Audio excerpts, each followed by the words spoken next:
plaščem literature, v katerega se odevajo bralci, dodajo novotele življenja. In svet, ki ga tvorijo, je polno različnih pogledov, sanj, hrepenenj in idej. Pod plaščem literature odripa celotno vesolje, opazovano skozi izkušnjo človeštva. Pod plaščem literature se skrivamo in odkrivamo jaz in ti in vsi. Pod plaščem literature se gremo, ker tam smo enako varni vsi. Pod plaščem literature se srce umiri in misel cveti. Odeti se s knjigo je poziv, ki ga naslavljamo tudi mi, posavski knjižničani. Dragi obiskovalke, dragi obiskovalci, tako je zapisala Renata Vidic, gonilna sila programa Posavci beremo skupaj, v okviru katerega smo knjižničani Posavja med letošnjim 21. marcem in 20. novembrom sodelovali že 14. leto. Skupaj z nami se je v pravkar zaključeni bralni sezoni z zgodbami ugrinjalo 136 bralcev. Literarno nagrado za prebranje vse 5 knjig, ki smo jih izpostavili v seznamu priporočenega branja, pa sta si v Valozorovi knjižnici Krško, knjižnici Sevnica, Posavski potujoči knjižnici in knjižnici Brežice skupaj prislužila 102 zvesta bralca. Kot del raznolikega bralnega programa Posavci beremo skupaj, smo letos lahko brali in si izmenjevali tudi roman Pretežno jasno, literarni prvenec Barbare Cerar, slovenske igralke, prvakinje ljubljanske drame, gledališke in filmske ustvarjalke, dobitnice mnogih nagrad, ki v zadnjem letu in pol suvereno sooblikuje tudi literarno sceno. Barbara, lepo pozdravljeni, dobrodošli med nami.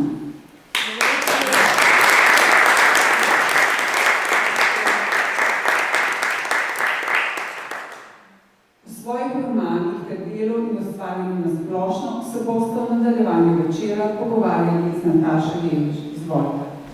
Hvala lepa. Lep pozdrav tudi iz moje strani. Spoštovani Barbara, pozdravljeni in spoštovani gostje. Lep pozdrav vsem. Draga Barbara, če vam smem tako reči, prebrali smo Pretežno jasno. S to knjigo ste vstopili na slovenski literarni prostor.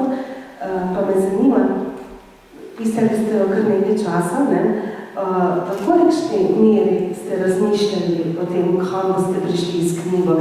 Ker malo, ko sem raziskovala, kaj je potrebovalo temu, sem prebrala, da ste pisali od nekaj, torej pišete od nekaj, od malega. Pa me zanima, kaj je bilo tisto ključno, da je potem zasijalo na literarnem odru, če lahko tako rečem. Najprej najlepša hvala, da ste me povabili, zelo z veseljem sem prišla k vam. V bistvu sem se načrta, mogoče moram biti malo nazaj. Ta knjiga je v bistvu nastala zaradi obljube, ki sem jo dala svojim učitelju slovenščine v osnovni šoli. In sicer sem bila zelo dobra v pisanju spisal in on mi je ves čas spodbujal in mi je rekel, da sem šla, da moram obljubiti, da bom enkrat napisala roman. In to sem seveda obljubila in se mislila svoje. Potem se je na nek način zgodilo gledališče, pa življenje, pa vse drugo. Pisanje sem dala malo na stran, ampak potem pa zdaj po 50, pa mogoče malo pred 50 letom, me pa začela škratek, ja, pa ti si dala to obljubo profesorju, ti si dala to obljubo in sem rekla, saj res, mogoče pa je prišel čas, da vidim, če je imel prav, če sem res tega sposobna, kako je on meni lahko rekel, da je to obljubil. In potem sem se res nekega poletja lotila brez načrta, brez česar koli, ki sem vedela, a znam še pisati, kaj bom napisala. Samo rekla sem si, da vidim, če sem sposobna napisati roman. No in potem sem brez načrta začela z uvodnim poglavjem. Jaz vam ne znam povedati, ampak iz mene se je usulo, kot ekonom lonce sem prepotala in potem se je to odprlo in sem začela pisati. In kar naenkrat se je pojavila ta Olga in potem te sosedje in to in potem sem tako začela uživati, da sem komaj čakala cel dan, kdaj se spet lahko lotim in to se bo spet pojavilo. Tako da načrta nisem imela, sem pa nekako jaz se zelo rada smejem, zelo rada imam humor in sem nekako sem kar bohteli so te liki iz mene in sem se zelo zabavala v tem, ko sem pisala. Seveda sem potem na koncu imela nekaj problemov, da sem zaključila zadevo, ne? Ker nekam vse neko sporočilo, nekam je treba pripeljati, ne? Potem tiste se prav zabave je bilo takrat za nekaj časa konec. Ampak ja, to je tak čuden splet domišljije, no? In brez načrta. Zanimivo pa je tudi to, kako ste se notili imen Olga Vrabec-Golob, tako igravanje z besedami. Res se prav čuti ta humornost in to, da se radi smejem, tako ste rekli, ne? Tudi ti liki so tako strašno simpatični, v nekem blogu živijo, so si blizu, kar je za blog ali značilno, ali tudi da je neznačilno, resno, ne? Ja, jaz od nekdaj se rada igram z besedami, rada se grem besedne igrice in to. Moram povedati, da Golob, primek Golob je bil dekliški primek moje mame in zaradi tega sem v bistvu ga izbrala in potem se je zraven seveda preselil še Vrabec. In seveda vsa ta imena slovenskih krajev, priimki in tako naprej, to me je vedno zanimalo, vedno sem malo tudi raziskovala in dejansko, ne vem, potem imamo tudi se spomnim, sem enkrat rekla, ko vedno piše, zaradi bolezni v ansamblu predstava odpade. In sem rekla enkrat kolegov, kaj če bi mi enkrat napisalo časopis, to je pa še v tistih časih, zaradi ljubezni v ansamblu predstava odpade. Ali bi kdo opazil, da to piše, ali bi avtomatično prebral bolezni? Ja, mogoče bi bilo eno drugo, ne? Samo da nekaj boljšega, to bi povedali, je pa dobro, ne? Ko sem brala knjigo, me je pa tudi to nekako asociiralo na Štefico Cvek, ki jo poznamo iz jugoslovanskih časov, mogoče malo sodobnejši čas, Bridget Jones. Najbolj niste imeli teh oseb v mislih, ne? Gotovo poznate. Ja, poznam. Ne, nisem imela teh oseb v mislih. Tako nekako se mi zdi, da se je zgodilo en kup zabavnih prijateljstv in tako nekako se je zgodilo, da je ta Olga postala skupek, ima skupek značilnosti večjih žensk, ki so pomembne v mojem življenju. Čeprav, to sem že povedala, da sem je potem v drugem delu romana v vlogi Olge začela prikazovati moja zelo dobra prijateljica, kolegica Vesna Tatarčič. In potem, čim je so bili kakšni monologi, ali kaj sem jo prav videla, kako ona to izgovarja, da je pomagala pri pisanju in drugem. Ja, se to, tudi te Sabuk je s Paniko, ne, naredila svoje v našem zemlju, ne, filmsko in knjižno. Jaz sem nasploh videla film, ko sem brala doma, ne. Ja, jaz moram priznati, da je to moja velika želja, zelo bi si želela videti te like na filmu in neprestano tudi v glavi delam zasedbe s slovenskimi igralkami in igralci in se v tem zelo zabavam, kdo bi kakšen lik lahko igral, mislim, to bi da, to je kar moja velika želja, da bi se zgodilo. Veste, kaj se je meni še zgodilo, to, kar sem vam prej omenjena, da sem tako zelo, sem se spomnila teh nekih likov iz knjig oziroma iz filmov, ki jih omenjate, Katie Bates in prej omenjena, potem režiserji, ki so Almodovar se pojavlja nekje, ne, Tarkovski, potem glasba, ko pišete, kako na koncert greste, ne, vsem glavna junakinja nič ne ve, tako se obleče, da malo drugače. Se pravi, koliko je tudi malo vas noter, nekako se mi je zazdelo, da vas vseeno nekaj poznam, tako, čeprav se ne poznava, to je treba povedati. Absolutno je dosti mene v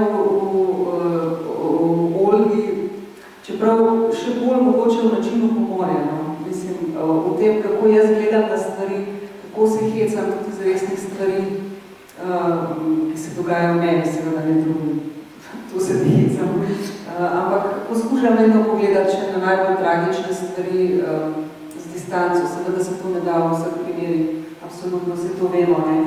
Ampak tako na nek način te malo zoprne stvari, ki so tako tragične, pa to se mi zdi, da lažje preživim. če si jih nekako podkrepim ali odišavim s pomoljem. Meni je bilo zelo zanimivo, da ste te starejše gospe, ki so v bloku, tudi tako optimistično naravnane, ena sploh, da ne bo preveč izdali, če to še ni prebral knjige, ampak tako vešča vse, tako si same pod perustom, ki ne skrbi za njo. To je neka stvar, ki je tudi zelo pomembna v življenju, da imamo nekoga, čeprav je mogoče malo, ne vem, zoprno ali na neki način sledil, je pa vseeno fino, da vemo, da ne bo skrbili, da mu je mar za nekoga.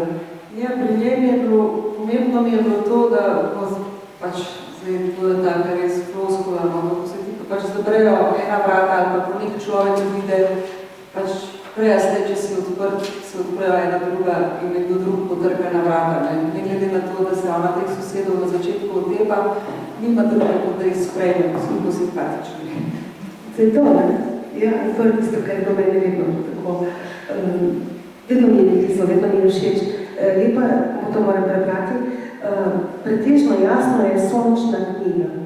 To mi je tak lep citat, ki je naveden v kritikah tudi, ne. Se pravi, resnično ste stopili z neko tako sončnostjo, z nečim optimističnim. Koliko ste pa imeli v mislih, kaj bo končni izdelek, ki ste rekli, da niste vedeli? Se pravi, ste se na koncu morali malo matrati? V tem smislu? Ja, ne, res nisem vedela, kam grem, kaj se zgodi, nisem vedela, kaj bo na koncu. In potem te bližnji, ki sem jim dala zabrati, pa kaj bo pa na koncu, kaj se bo zgodilo, zdaj nimam pojma, bom videla jutri, in sem pisala naprej. Moram na tem mestu povedati, da sem tam po eni polovici romana, seveda nisem tako samozavestna, da bi si mislila, da zdaj to pisanje prvič, da je bilo to nekaj ne vem kaj, ker sem si izbrala mentorja, kot mi je bilo svetovano, sem pisala Vinko Tomedel Gorbolju, s katerim smo prijatelja, ki smo to filmov skupaj posnela in ki ga strašno cenim kot pisatelja, režiserja, pač on je res en iskren predan ustvarjalec. In sem si ga izbrala iz tega razloga, ker točno vem, da Vinko ne bi nikdar meni rekel, da je nekaj dobro učinil. Ker so toliko posnela skupaj in jaz vem, on je izjemno kritičen, pozitiven človek, ampak če pač ni dobro, on ne bo rekel, da je. In jaz sem rabila eno tako oko, sploh izbrušeno, kot je njegovo, kar se tiče literature. No in potem mi je pisal in mi je v bistvu dal ogromno koristnih nasvetov, tudi glede tega, kako si mora slediti zgodba, kako mora biti direktno pisanje. Potem se je pritožil nad glavnim junakom Rokijem, da je preveč, da je, kako je že rekel, da takih moških ni. Da takih moških ni, to mislim, da je edina pripomba, ki je nisem upoštevala, sem rekla, Vinko, ti ne veš, pusti to meni.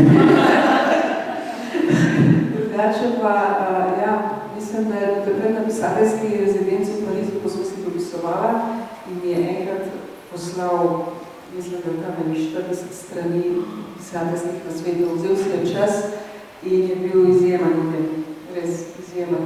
Ne vem, recimo kakšne primerjave, metafore, kaj se mu zdi, da je odveč in tako naprej, kaj se mu zdi, da bi pri zgodbi, da moti in tako naprej, tako da mi je res ogromno pomagal. Ste ga upoštevali v veliki meri? Nekaj. Recimo, upoštevala, kar se pač tiče teh žensko-moških vprašanj glede likov, a ne se določenih nismo strinjala, ampak kar se pa tiče seveda pisateljskega jezika, vem, da sem na mesto tukaj v knjigi, mislim, da omenjam Javier Bardema, če sem mogla. Ja, tudi ja. Mislim, da sem dala enega slovenskega igralca v originalu, da bom povedala katerega, pa je potem rekel, da mi predlaga, da dam kakšnega tujega, zaradi tega, ker nekako preveč lokalno, da preveč nekako prevesi nekam drugam, da se brale začne z nečim drugim ukvarjati, tako da tukaj se ga upoštevala. Ja. Mislim, da je bil še neke druge razloge, ki mi jih je zelo natančno opisal, pa zdaj ne znam. In mogoče res malo bolj varno, na neki način, tako rečem, da je tuj. Ja, verjetno je vse na nek način tako zelo izmišljeno, ni resničnih oseb. Zdaj, če daš neko resnično osebo, ki zdaj v tem času, ne vem, ga gledaš na odri, ko se skupaj začneš v drugi luči gledati. Se mi zdi, da je tukaj absolutno prav. Meni je bilo zelo všeč, kako ste poglavje končali. Recimo, se konča eno in potem se prelije z naslovom na naslednje. Ne? Se pravi, da naslovi vodijo naprej in je res tako lepo, drugače. V kolikšni meri ste o slogu premišljavali, ko ste začeli pisati? O slogu. Žal vas moram razočarati, o ničemer nisem popolnoma nič razmišljala. To mi nobene verjame, ker res je to. Jaz sem se samo usedla in da vidim, kaj pride ven.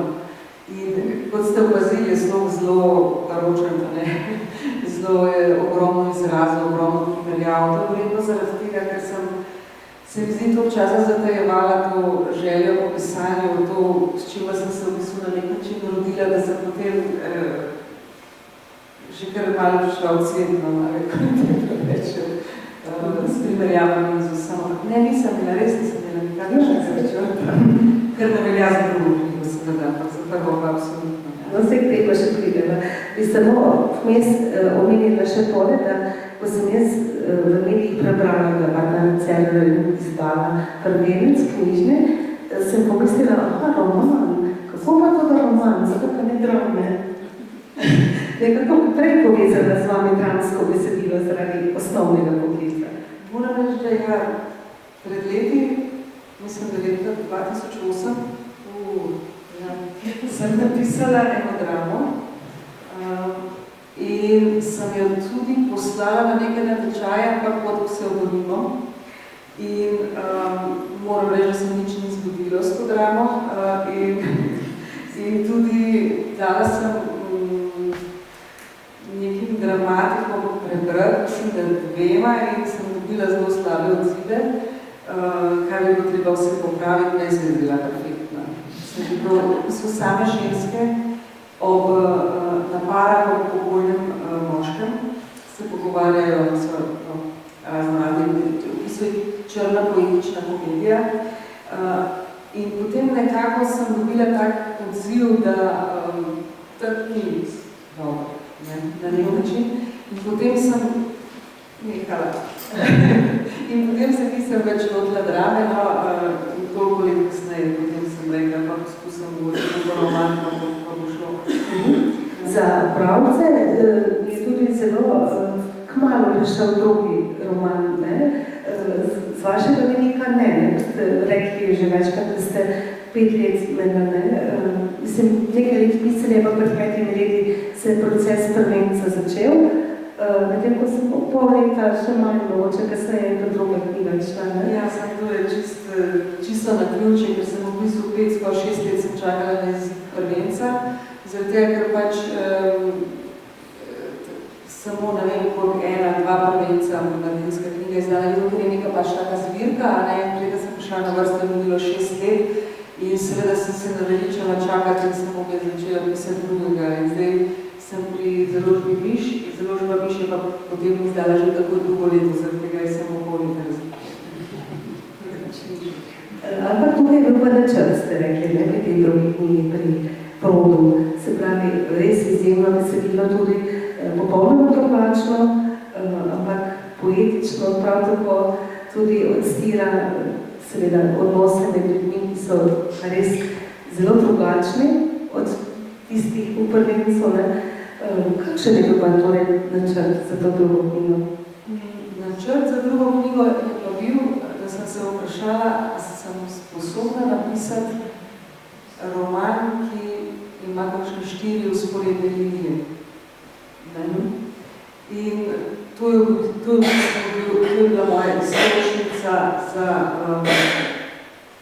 za ta drugi roman. Sem pa takrat je bil COVID in sem prenavljala svojo domačo hišo, v katero sem se vrnila in potem se je začelo s to zgodbo prenavljene hiše in spomini in potem sem se avtomatično iz tega začela ukvarjati s tem, koliko nas spomini določajo, kako se od spominov poslovimo, koliko te predmeti iz preteklosti vplivajo na nas in kako je, če vemo, če so neko drugo okolje. Skratka, to je odprlo eno ogromno polje za razmišljanje in druge zgodbe so se pa potem pojavljale sproti. Sproti, tako da niste vedeli, kdo se bo pojavil, ali ste imeli na načrtu ta in ta oseba, niste pa vedeli, kaj točno se jih bo dogajalo. Tako, ja. Ta izmišljena zgodba s Torvaldom se je pojavila samo od sebe, pač ta zgodba reke, tu sem pa želela preomisliti. Ker pač strašno rada se sprehajamo v reki. Na nek način je to ena taka meditacija za mene in občudujem jo, vedno najdem kaj novega, vseh nekaj časih. Živim nedaleč stran in ta reka me vedno tako fascinira, da sem si želela ubesediti na nek način te svoje občutke. Hkrati pa tudi v tej knjigi opozarjate na pomoč drugim, kako pomembno je biti dober, ljubezniv, spet si bom samo malo pomagala. Torej, ta roman je pa hvalnica dobroti in ljubezni. Ta odlomek, en odlomek je nastal po tej ujmi, ko je bila po teh poplavah. Vse ostalo je bilo prej, ampak nimamo ravno kar, ko smo se prej pogovarjali, imate vi še vedno nekoga, ki z brodom pride čez reko, a ne, da ste edini. Tam blizu mene, v Medem, je bil lesen most, ki ga je odneslo. In to je bil en čudovit lesen most, ki ga ne bojo rekonstruirali, ki je bil res čudovit, ravno obnovljen. In predtem seveda je tudi tam vodnik vozil čez Savo. In to dejstvo, da tega mostu ni več, me je strašno prizadelo in ta en odlomek o tem mostu in o tem, kako smo si takrat pomagali med sabo, a ne, smo pač dali na hrani. Vas je toliko to nekako prizadelo in se vas dotaknilo? Dotaknilo se me je, ja, seveda. Ker smo tako majhni, da zgodili te velike vodi. Seveda. Prej ste tudi omenili, da bi mogoče ne prebrali, s katere koli knjige, karkoli? Ja, nekako, samo čela.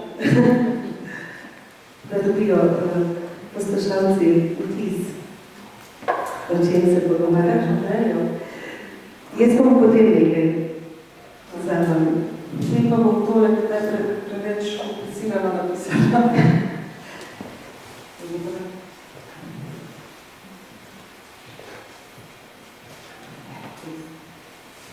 Najbolj sem uživala, ko sem iz kuhinje odstranjevala zdrsan zeleni linolej, ki sem ga od nekaj sovražila. Linolej, na katerem so stali Johnovi usnjeni čevlji. In ki ga je spraskal John, tigrast maček, ki sem ga poimenovala po Johnu.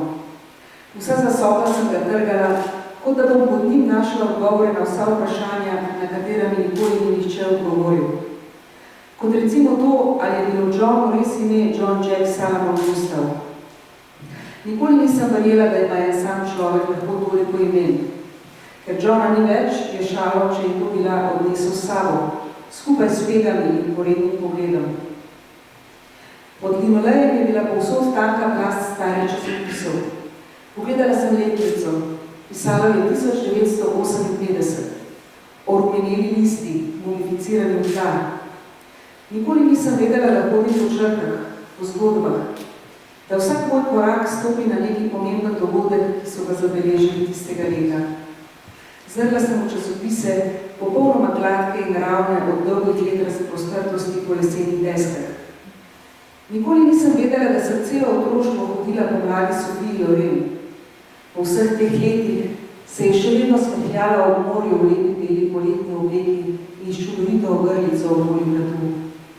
Predstavljala sem si poletni večer.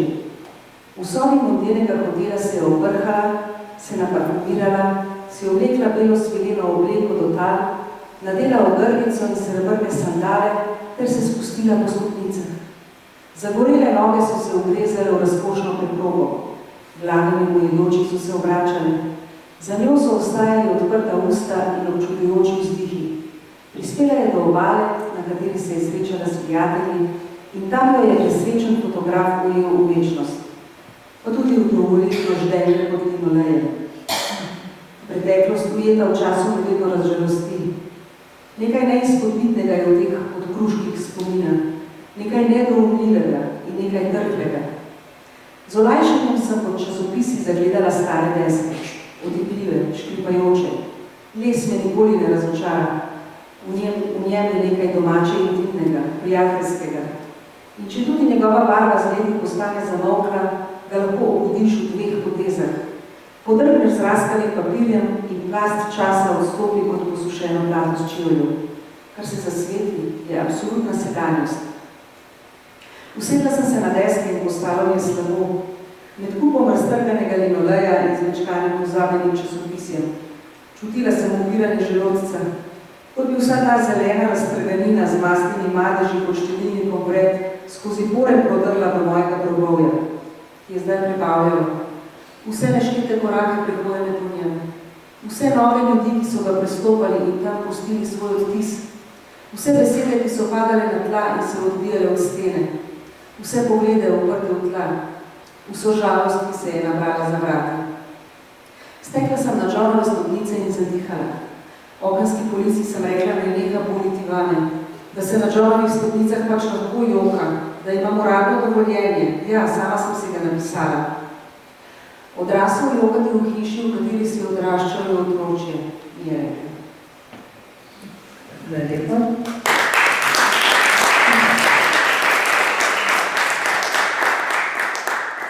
Mogoče povem, da je to ena od zgodb, ki se prepletajo med seboj. Tudi tukaj sem videla vas. Zelo veliko. V tem odlomku?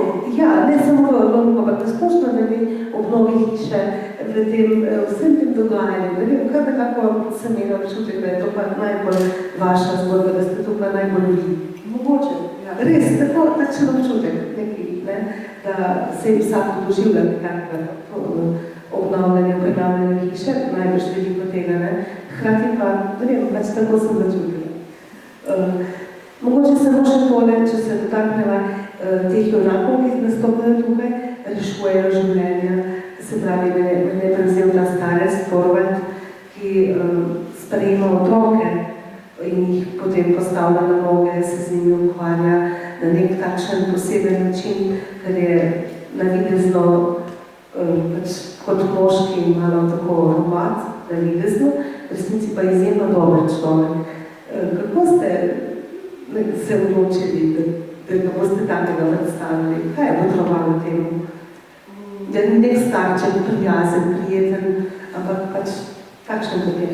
Ne vem, ta podoba nekega osamljenega moškega, ki živi celo življenje sam, tu se dogaja v neki vasi, v nekem izmišljenem kraju, ki v bistvu celo življenje živi sam, drugega ne pozna, ampak življenje mu kar naprej prinaša nekaj ljudi na njegov prah. In on, ne glede na to, da je strog, robat, kot ste rekli, ne glede na to, ima mehko srce in pač vedno poskrbi za te ljudi, ki pridejo do njega.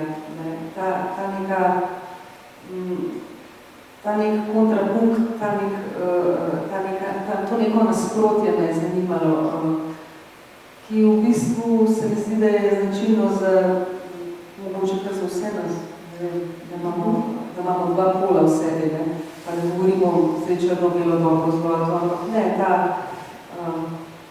ne vem pravzaprav, ne vem, če sem vam odgovorila na vprašanje, ker v bistvu še sama ne vem, zakaj sem si ga izbrala. Nimam nobenega modela, po katerem sem to pač čisto človeški plati, me je zanimal tak značaj. Ja, in je zelo dobro izdelan, mislim tako, kot sem ga živela kot pravka, ne. Tako kot tudi ta Elin, ki recimo pride do tega nekega na koncu, ne, kot ženska, da se izživi, da gre uresniči svoje sanje, ne. V bistvu je po svoje kot krutoke sanje, kaj vse doživljajo ti liki, nekateri ne, medtem kot drugi pomagajo seveda, ampak ona se mi je pa tega tako izdelana, potem je prišla do tistega srečnega konca, kljub nekemu tveganju, ki ga je seveda sprejela, ne, in je šla dobesedno na glavo od njega, ne. pa je že oklevala na meni, pa je potem vseeno šla čez. Mislim, tako, nagovorila me je v tem kontekstu, da je včasih treba upati, ne? In zaupati sebi, drugim. Ja, Elin je zelo ljub karakter, ima sicer zelo tragično zgodbo, zato sem jo tudi želela, da na nek način srečen konec. To ste pa odločili že naprej, verjetno, ali? Ja, tako pa sem si rekla, če že to groznih stvari doživela v življenju, ne moram biti konca, ne, mora se izgubiti nekaj lepega. Ja, piše, jaz, če dovolite, bi samo prebrala, kaj ste napisali o času. Torej, je preteklost, je sedanjost, je prihodnost, je medčasovje, ko se vse troje združi, je reka časa, je čas, ki teče hitro in je čas, ki se ne premakne. To me je nekako tako prevzelo v tem kontekstu, da kako malokrat se nekateri ustavijo ali pa ustavimo ob tem, da zaznamo ta čas, ne, ker samo hitimo, pa vedno imamo neke obveznosti, pa to in potem je, ko sem to prebrala, sem se rekla, da se res neko medčasovje, ne, nekaj je, nekaj več, kot pa tisto, kar je minilo, ali pa tisto, kar bo, če znamo videti, ali pa ne, no? Tako všeč mi je, no? Kako vi doživljate čas? Kako vam gre? Mislim, da sem to medčasovje doživljam kot nekaj, predvsem, kadar sem v naravi, ko sem nekako povezan z nečim višjim in takrat nekako začutim to medčasovje, da obstaja nekaj, kar ni samo hiter pretok časa, kadar se imaš lepo, ali pa zelo počasen pretok časa, kadar se prizobarjo, recimo, ne? Ker so sekunde so popolnoma drugačne, minute so drugačne, ne? Kako se čas spreminja, glede na to, kaj mi doživljamo. To medčasovje je pa nekaj magičnega, nekaj transcendentnega zame. In se redko zgodi, ne, ampak vsaj k temu stremimo. Se mi zdi, da tudi v umetnosti mogoče, ko vidimo poslušamo kakšen dober koncert ali pa kakšno lepo glasbo, vidimo kakšno sliko, se ustvari neko medčasovje. To je zame to, ki je v bistvu darilo. Enako sem razmišljala, ko je Torvald pogledal v nebo, da je videl zvezde in so vedno na istem mestu in to nekako pomirja. Da sem si tako prav predstavljala, da knjižni lik nekaj vidi, jaz to vidim, drugi to vidijo. Ne? To je vse, kar nas povezuje, to je nekaj magičnega, nekaj, kar veliko kar pozabljamo, da lahko tudi tako gledamo na neke stvari, ne? Se mi zdi. Ja, mislim, vse pravi, so različne, verjetno, različne poti, ampak jaz ko grem na sprehod, tista lipa še stoji tam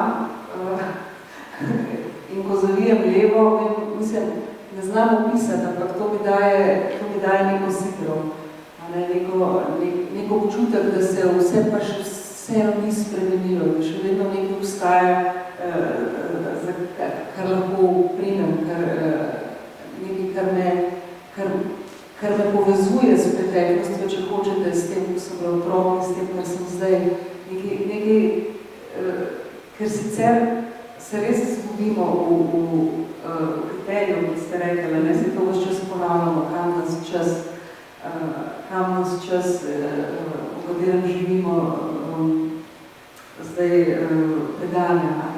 Ampak tako kot, ne vem, jaz če predajem kakšno dobro knjigo, tudi gre za medčasovje, ali pa neko knjigo, z kateri se vračamo, ravno kot stalipa. Te neke zapiki v našem življenju, no? Te neke točke, ki si jih lahko opridemo. Vse meni to ogromno pomeni. Mislim, da vsakomu, ne? Nekaj, kar bo... Poleg ljudi, seveda, ne smemo pozabiti na ljudi, ki so tu blizu, no? Zdaj smo govorili o drugih stvarih. Ja. Mogoče gremo še malo k vašemu poklicu igralskemu, ne? Ni bilo v prvem poskusu, ne, niste prišli na akademijo, ampak v drugem, torej je bila želja res močna in jaz moram biti iskrena, ne pozabili ste mi resnično in sem iskala ta film, pa ga ni, zdaj mi dostopen na YouTube, Express. Ja, 97. leta. je bil prebojen takrat, Igor Šterk je režiral, igrala sta s Gregorjem Devakovičem, pa ljudeh se najbolj spomnim, tudi drugi so nastopali v tem filmu in mene je začaral s to posebnostjo, ker je poigrala se z dnevnim filmom, z bistvu ni besed, in ta vaš obraz in Gregorjev, res še zdaj se spomnim prizorov. Kako ste vi doživeli, zelo mladi ste pri takrat in recimo jaz se vas spomnim od takrat dalje, da vas ima kamera ne izgledovana. Mislim, to res nima vsakega, tudi ne vsakega igralca, žal ne, tako da v realni, tako je. Moram priznati, da je bil ta film ena velika sreča za mene, ker sem bila, mislim, da sem imela 24 let, ko sem na audiciji dobila to vlogo, da sem takrat pa že zelo zaskrbljena, ker namreč že 3.-4. letnik akademije lahko že kaj delaš zunaj in mene pravno nihče ni poklical. Niti za snemanje, niti za gledališče, niti potem, kot absolventka sem sicer šla v Celje, ker mi je profesor to, ki me je učil na akademiji, mi je profesor Mlakar ponudil, in sem v bistvu že razmišljala o tem, da bom mogoče morala menjati poklic. Resnično, ne? Ja, resnično sem se nihče, mislim, prav res ne zaželjela.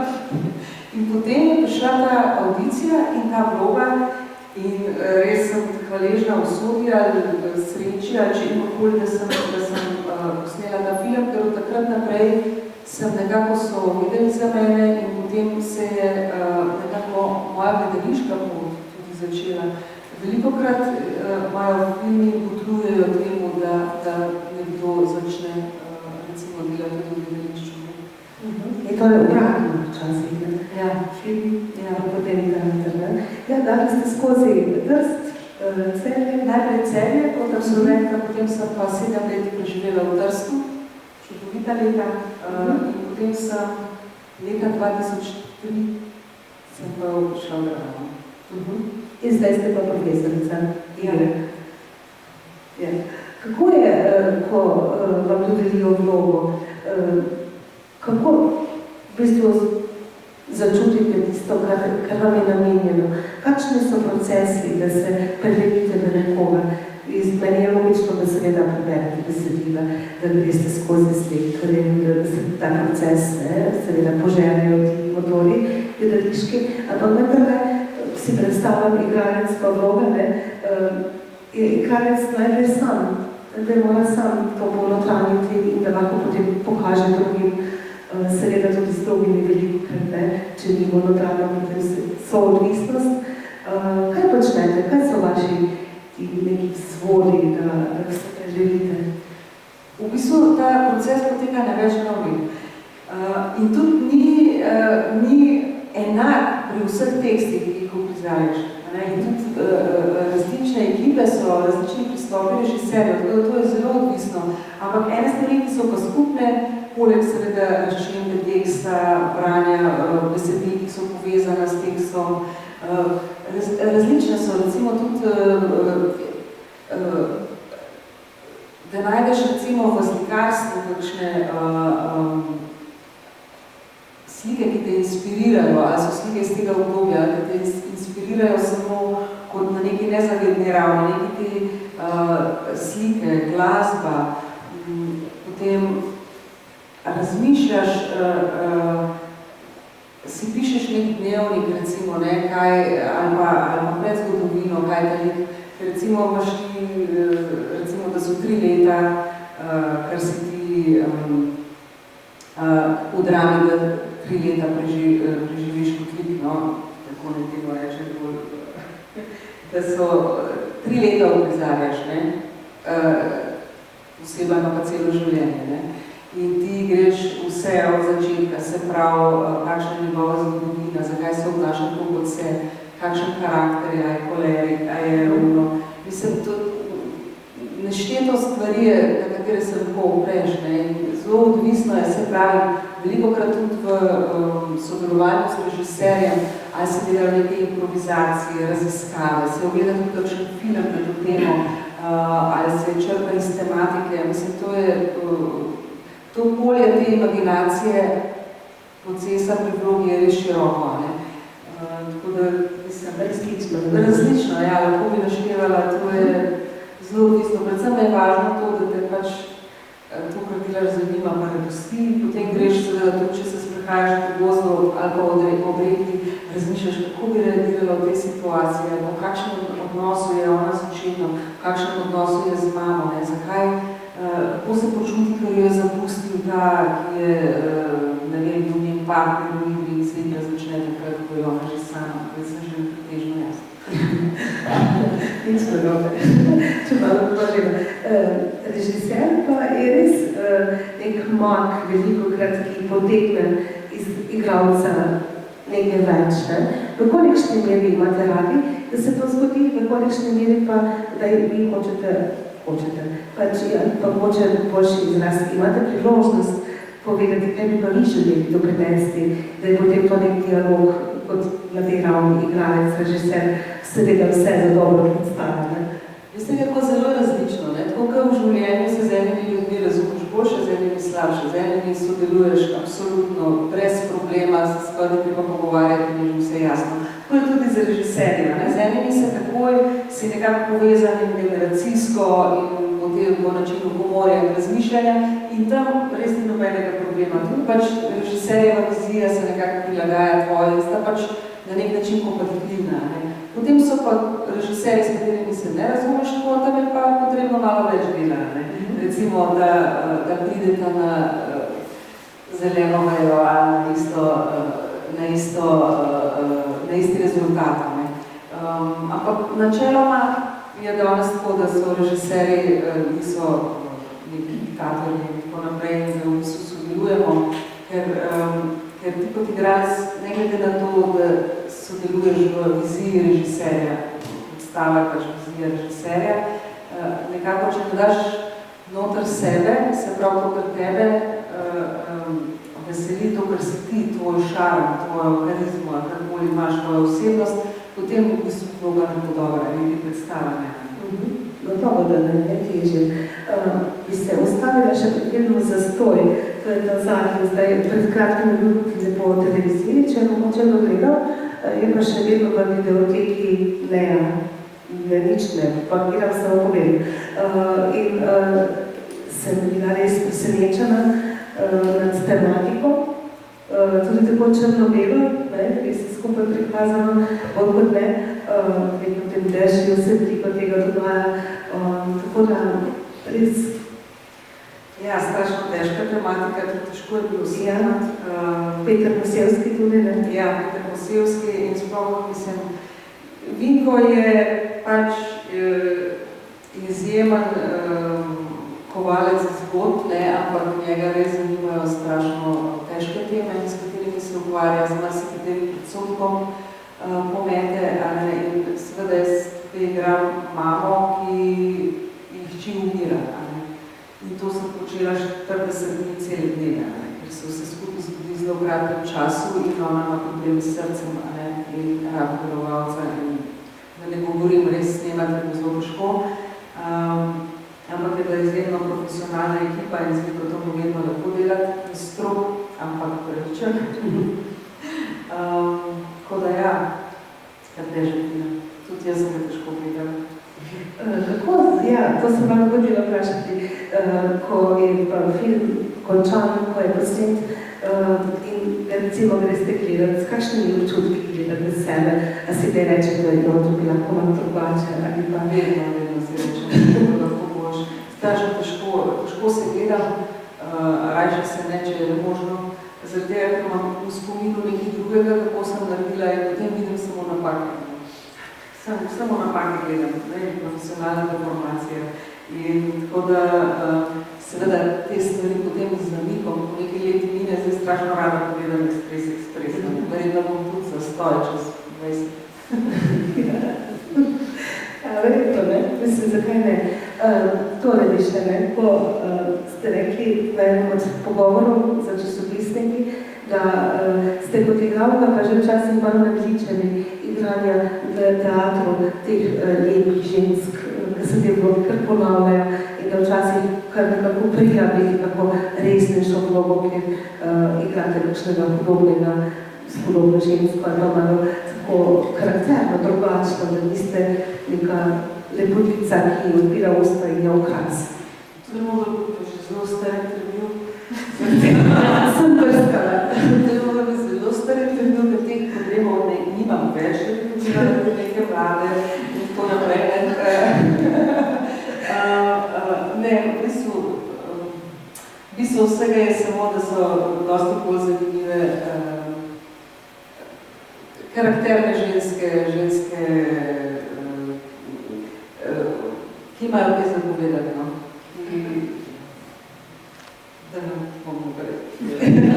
Da niso, se pravi, da ni tekst klehek, ki ga izgovarjaš, da niso to neke replike, recimo, joj, zakaj me ne ljubi, ali pa kako imaš lepo obleko, ali pa izpišla rada na ples, recimo, zdaj pretiravam seveda, ne, ampak da je res neka, da je zadaj neka ideja, da je neka, da govori o nečem pomembnem, no, nekaj, s čemer se lahko poistoveti. Kaj dajete študentom kot predavateljice? Kako pristopate k njim? Kaj je recimo, zdaj se komadi že toliko izkušen, še vedno seveda absolutno aktivni na več področjih, kot lahko vidimo, ne? Kaj je tisto, kar jim želite predati? Kaj se vam zdi pomembno? A veste, kaj se mi zdi najpomembnejše? Najpomembnejše se mi zdi, da vstopijo v ta poklic z eno notranjo stabilnostjo in mirnostjo, predvsem to, da se znajo umiriti, da se znajo zazreti vase, pa če hočete, da uporabim besedo meditacija.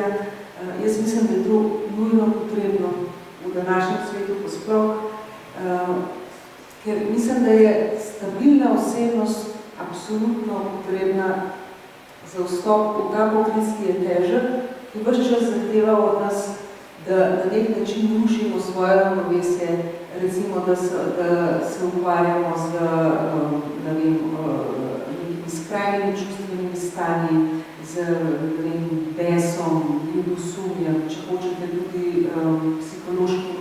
hujšimi psihološkimi problemi, če že ne patološkimi stanji.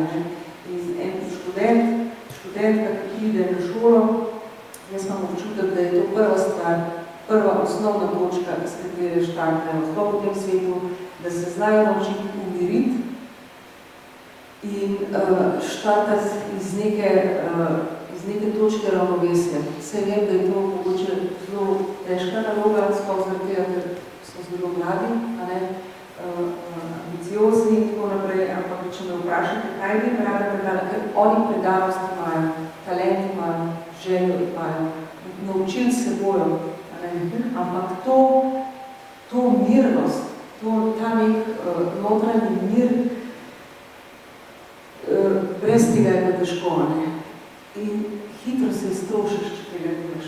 Zato, da greš iz predstave v predstavo, popoldan si na radio, potem se ti zgodi družina, možeš tudi otroka v vrtec, pa greš na vajo, pa greš na radio, pa po otroka, pa mislim, da ne govorim, se imamo vsi tak urnik v glavnem, ne? Ki nas žene, ne? In zdaj hitro se človek iztroši. Tudi za družino, ne samo za poklic. Kje se vi napolnite potem, tudi med drugim seveda zdaj vam citiram, ste rekli, da nam družina daje to neko varnost in zavetje, pa vendar ne, najbrž ni to dovolj, vedno dovolj. Kaj je tisto, kar nas polni, kje si baterije napolnite? Mene vleče ven, jaz ven ne vleče, no, ali gremo breko, ali gremo gost, ali pa se vležem na kavč, zborate, kada sem utrujena, knjige, ampak predvsem naravno. Tam sem jaz, tam nekako se mi popravi razpoloženje, ali pa tudi, če se mi zdi nemogoče, da mi bo uspelo nekaj narediti, ali pa nekaj, ali glede šole, ali glede kakršnihkoli problemov. Potem se prisilim nekako, da grem vse, da ste pol ulice na sprehod, pridem nazaj, sem vse ni to problem, vse bo šlo, nekako. Drama je zdaj na drugi lokaciji. Kaj se počutite zdaj tam, Litostojska, sem brala, da v bistvu niti ni tako slabo. So nekateri rekli, da je dejansko dobro, da so poskrbeli zelo arhitekturno, da je zelo dobro, da je zvočnost dobra. Nisem še šla. Igrate prvo predstavo Otroci sonca in pa te igre bo konec. Ne vem. Rada povem to prispodobo, da si predstavljate si dogovorjeno poroko med robatim gospodom Litostrojem in meščansko damo gospod Ramo. In zdaj zaenkrat se še spoznavata. Jaz moram reči, da je pač uredili smo dvorane, za gledalce je zelo lepo, za prevoz je poskrbljeno in tako naprej, ampak zaenkrat se še spoznavata. Seveda se je treba na vsako tako spremembo navaditi, ampak glede na to, da je začasno, mislim, da bo v redu, če bomo imeli dobre predstave, mislim, da bojo ljudje prišli tudi v iskro. Mislim, da je to isto. Gotovo, ne? Prostor je pomemben, ampak najpomembnejše pa tisto, kar dajete, ne? Pa predvsem, da se ta drama že enkrat obnovi. Zelo dobro, ne? Knjižni serije trenutno v Ljubljani, ste ga šli, kaj delati, poste? Moram priznati, da nisem uspela, zaradi tega, ker imam popoldneva predavanje in jutri gre po ples. Tako da v nedeljo, nedelja je zaključek, nedeljo. Pa greste radi, za pomet knjige ste nakupovalka knjig, pravka zagotovo ste. Nisem rada grem na knjižni sejem, ker tako se mi zdi videti so to množico knjig, vse te ljudi, ki pridejo in očitno radi tudi berejo, mi je veselje. Ponavadi kupujem točno darila, če sem iskrena, sem mnogo leto. To bo zdaj hvala. Po kakšnih knjigah pa vi radi posežete? Kakšna tematika je tista, ki vas pritegne? Različno. Niti ne gre za tematiko, bolj se navdušujem nad kakšnimi avtorji. Trenutno sem pri Olgi Tokarčuk. Kaj pa, recimo, kakšni klasiki so vas ste kdaj razmišljali, da bi vas mogoče zaznamovali kot osebnost? Kot osebnost? Sistem osebnost, tako da so pripomoki k temu, da ste... Sem prepričana, da ja. Sem prepričana, da ja, sicer težko bi zdaj nekoga izpostavila, ker sem tako kompulzivno brala brez vsakega načrta in bolj pozabila na to, kaj sem prebrala, pa sigurno so se usedale vame osebine ali pa in tudi verjetno so bile knjige moj učitelj, kar se tiče pisanja, a ne. Tako da težko bi rekla, da sem na eno obdobje Hemingway se spomnim. Mislim, obdobja so bila, tudi med slovenskimi pisatelji, pisateljicami in tom ogromno, ki rade verjam. Tako da se pravi, odvisno od časa, od tega, na kaj naleti. Kaj pa vaš profesor, ki ste mu obljubili, da boste napisali domen, je kakšen odziv? Ja, smo se dobila, sem mu podarila knjigo in je bil zelo vesel seveda. Ne vem čisto dobro, če mu je knjiga všeč. Ker ni bil nič konkreten, ampak on je krasno hotel že skazati. Ogromno me je naučil in mi je dal veselje v slovenščini, ker sem potem tudi eno leto študirala slavistiko pri gospodu Jožetu Polišiču. Zelo sem bila navdušena drugim, moram priznati, in njegova predavanja sem postala v spominu kot nekaj tako neverjetnega, strastnega in predanega, da nisem doživela nikoli več potem. Tako da ja, berem, ki je gospod moj profesor. Zdaj še prejša na kavo, Povejte mi, prosim še, ali nastaja zdaj kaj, ali pa imate kaj načrto, da bi v kratkem nastalo izpod vaše tipkovnice? Ja. V bistvu sem,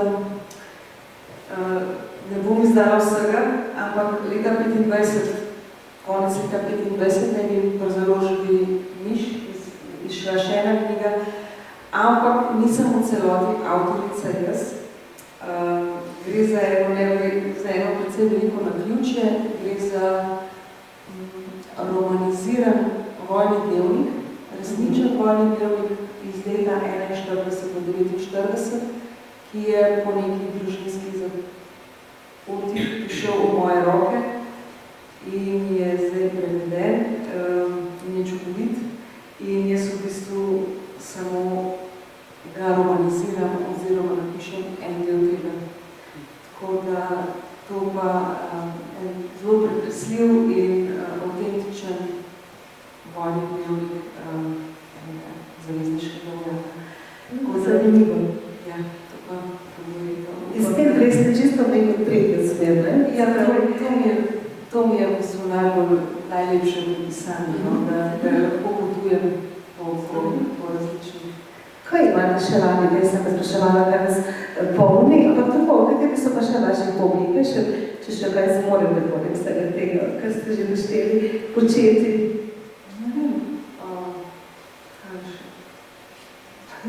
Ne vem, razen.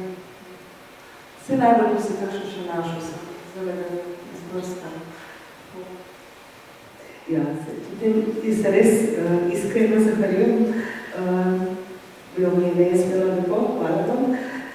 Res lepo. Hvala vam za vabilo in pogovore.